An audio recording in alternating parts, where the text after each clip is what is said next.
तर मित्रांनो मला खूपच जास्त काय मिळालं की भूषण भाऊ बसवंत बँडबद्दल अपडेट द्या. मग आज वैभव भाऊंकडे आलो आणि आज त्यांचं बँडचं काम बघूया म्हटलं. आणि भाई जबरदस्त गाडीचं काम पूर्ण कंप्लीट झालेलं आहे. स्ट्रक्चर वगैरे एकदम रेडी झालेलं आहे आणि पूर्ण जी फ्रेम आहे याच्यामध्ये 10 हायड्रोलिक पंपचा वापर केलेला आहे आणि पूर्ण जी डिझाईन आहे एकदम युनिक, आजपर्यंत कोणीच वापरलेली नाही.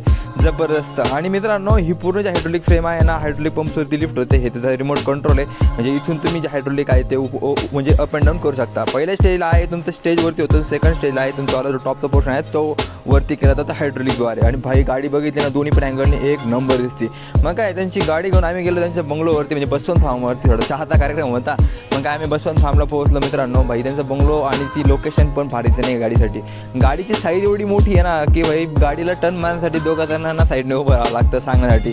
मग कॅबिनमध्ये गेलो. कॅबिन त्यांनी आहे तशी ठेवलेली आहे, म्हणजे न्यू ब्रँड न्यू कॅबिन म्हणतो नाही का, तेच पॅटर्न आहे. आणि ही पूर्ण त्यांची टीम आहे. जबरदस्त काम आहे वैभव भाऊंचं. इथे खाली बघितलं तर इथे खाली त्यांचं जे हायड्रोलिक पंपचं जे सिस्टम आहे ते, आणि वरती 65 kVचं आहे ना, त्यांनी मोठा जनरेटर सेट पण लावलेला आहे. आणि इथे उद्घाटन आहे ना 4 सप्टेंबरला गणपती आगमनाच्या दिवशी भव्य मिरवणूक करून आपल्या पिंपळगावमध्येच होणार आहे. सगळ्यांनी यायचं, लाईक करायचं व्हिडिओला.